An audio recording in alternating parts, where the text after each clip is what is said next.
Syrian civil war for a long time now. As al-Qaeda's affiliate in Syria, it is now the dominant group in the northwestern province of Idlib.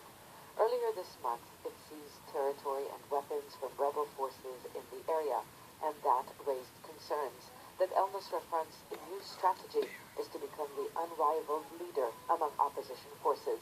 But the group's leadership denied that its takeover was a power grab. Instead, we were told that this was a war against corrupt rebel leaders who use weapons to oppress people. Just look at what's happening elsewhere in Syria, in Dera, Ghouta, Aleppo, Hama, and Idlib. We fight alongside other rebel forces against Shia regime. Our aim is not to impose ourselves on everyone. We'll only fight groups who act like Jamal Maroof.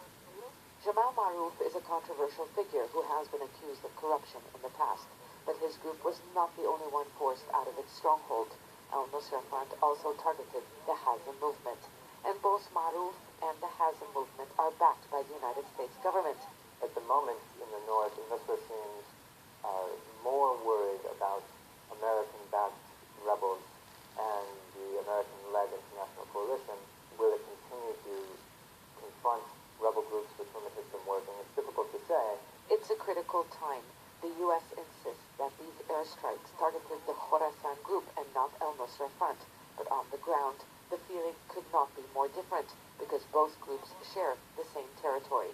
The fighters who belong to al-Nusra Front do feel threatened.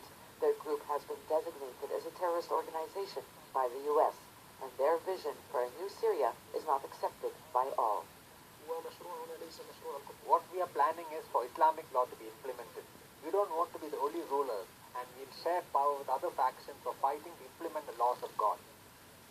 There are no indications that the U.S.-led coalition plans to widen its campaign, at least for now, but al-Nusra Front feels it has already been targeted.